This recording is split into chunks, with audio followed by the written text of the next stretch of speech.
Hello, this is Faith at Faith and Books, and I just noticed yesterday, I haven't checked today, but I just noticed yesterday that my subscriptions are up to 201. Now mine tend to fluctuate, like they'll go up a few and then they'll go down. But anyway, getting above the 200 mark seems significant. So I just want to, I always forget I have subscribers. I don't know who I'm talking to. I'm talking to people who occasionally comment when I'm making these videos. But anyway, thank you for subscribing, and it's kind of exciting. And well, let me just do my little review here. No, wait, I got all mixed up. I actually already made this video, and then I realized that my bathroom was in the background. I really didn't want to expose my messy bathroom to the world, and you know, I'm sure you'll thank me for that. But I wanted to do a review because I finally finished reading a book. I'm reading so incredibly slowly and so badly lately, but I did finish Winter Holiday by Arthur Ransome. It was a really good book. This is the fourth book in the series. So in the first one, Swallows and Amazons, you meet the Walker children, the four Walker children, and they meet the Blacketts, Nancy and Peggy, and they're all vacationing or having their holiday in the Lake District, around a lake, and they're very into sailing and camping and fishing and swimming and that sort of thing. And they have all sorts of adventures, and it's lots of fun. Very well written. And then the next book is Swallowdale. They come back the next summer, and they've made plans. The plans go awry, and all sorts of other adventures happen. And I really thought that was a really well-paced, well-written book. I really enjoyed that one. I was very much, you know, you really get to know the kids and their relationship with each other and their sort of imaginative group play, like the culture that they have and their relationship with the adults that are around them. Is really, really lovely. And then the next one was Peter Duck, which was kind of a yarn, a seafaring yarn, because it's not really as realistic as the other books are. It's just they go off on this wild adventure to the South Seas, and which they couldn't possibly have done, but somehow it works the way he tells it, the way he fits it in. So that's a fun yarn. And then this is the fourth book, and this time it's not summertime, of course it's winter, and they're there on their winter holidays, and they want to go to the very far end of the lake. So they tend to vacation, you know, the places where they stay in the little village that they know of is at one side of the lake and the island where they've camped and everything. But on the far side, so there's a long, narrow lake, they've dubbed that the North Pole. And they're waiting and hoping that the lake will freeze over and that they can skate up, and they're pretending to be an expedition to the North Pole. So these were written in the 1920s. And maybe they're set a little bit early, but it's during the time where there was, you know, and the polar explorations were was a big thing going on. And so they're pretending that they're polar explorers as well.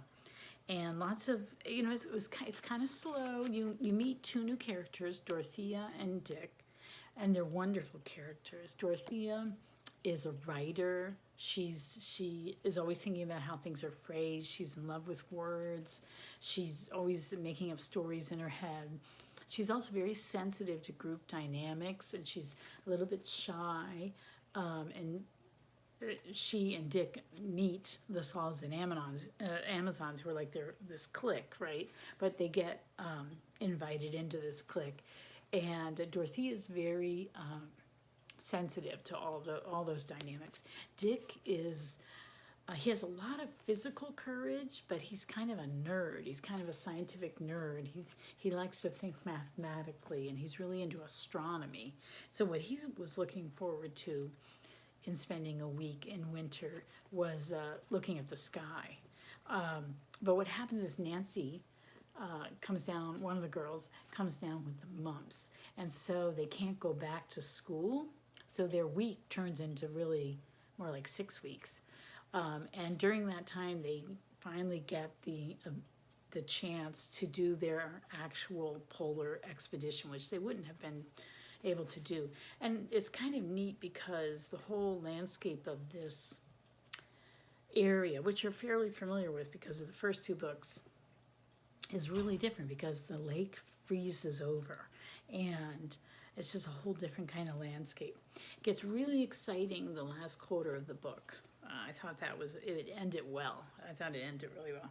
So I'm enjoying this series very much.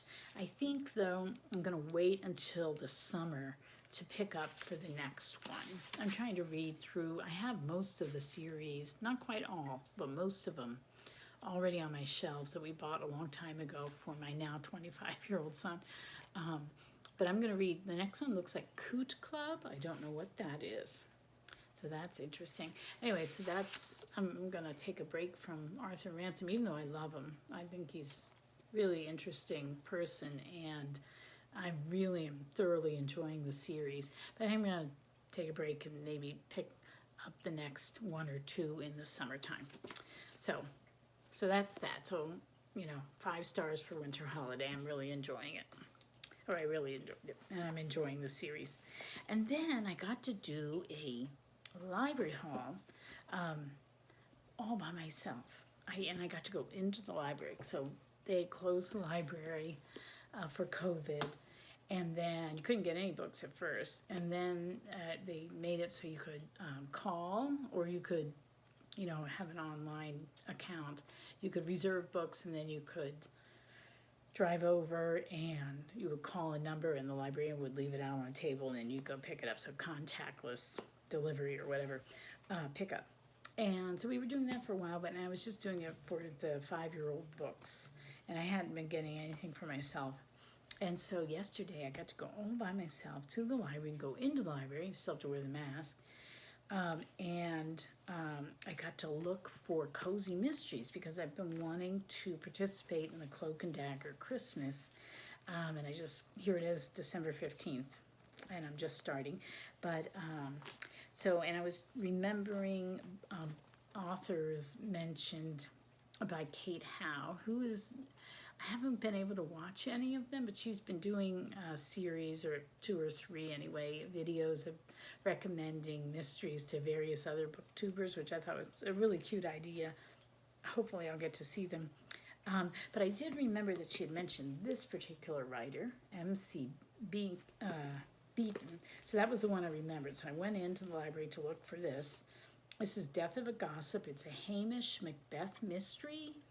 And this author, I think, also has another series. So I guess this would be the Poirot corresponding sleuth, because he's male. And then she's got Agatha Raisin, which I didn't see those books.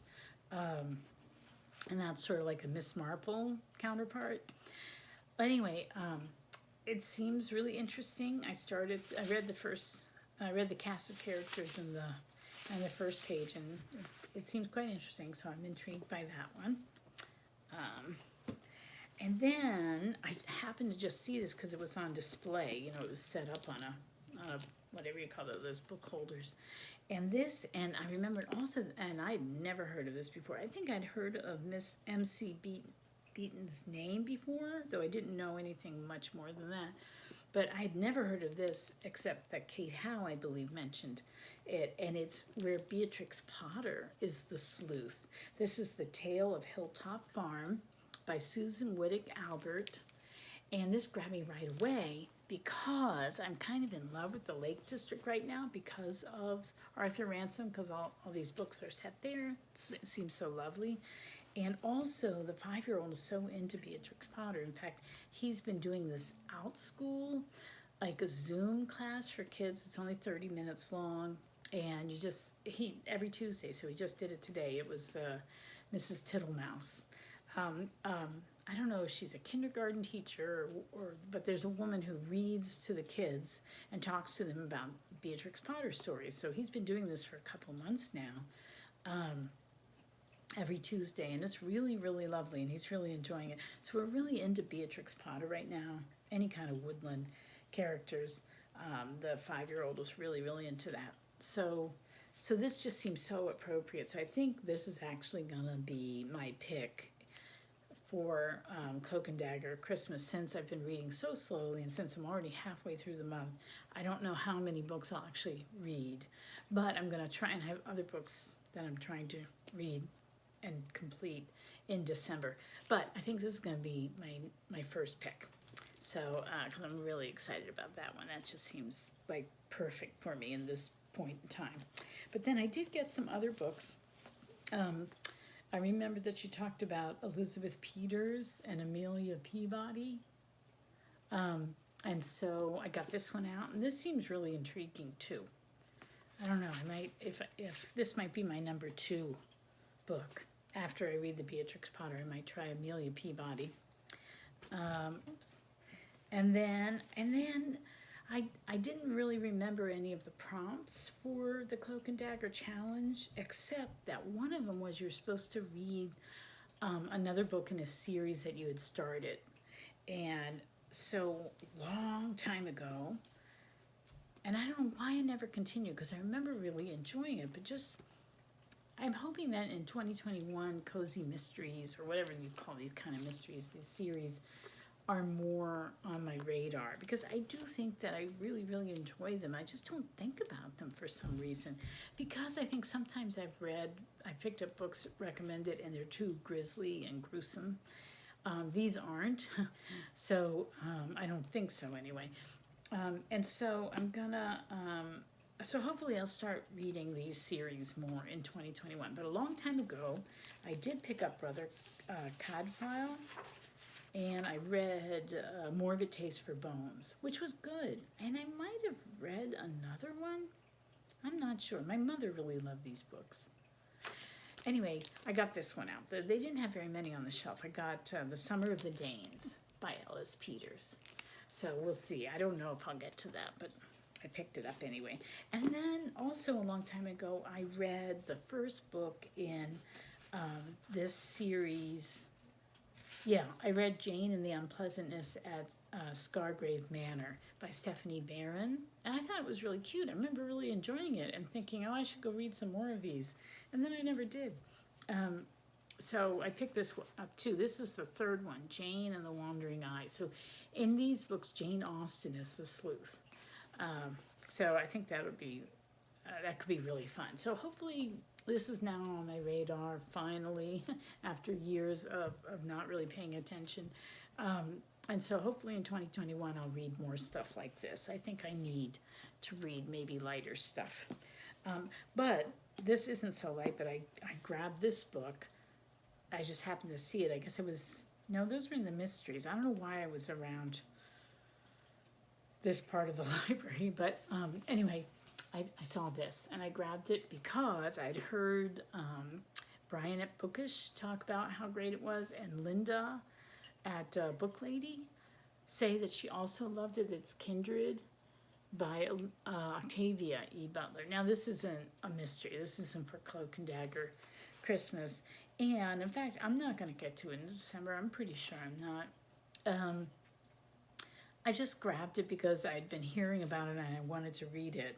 And I was excited, so I grabbed it on the way out of the library. But I think hopefully, now that I've had it in my hands, I'll remember it, and I hope to read it in January or February. So I'm excited that I spotted that one. All right, so that is it for me. Was there anything else I wanted to say? I can't remember. Can't remember. Anyway, that's my review of Winter Holiday. Really enjoying the series. Well written. Just a fun, comforting, intelligent read with wonderful characters. And I'm excited at my little library hall where I got to go by myself just to look for books for me. That's every once in a while. It's fun to do that. And I'm excited to start reading my Cloak and Dagger books, and hopefully I'll get at least one read before the end of December. So anyway, so that's it from me. I hope everyone is doing well, and I will talk to you later, and happy reading. Bye.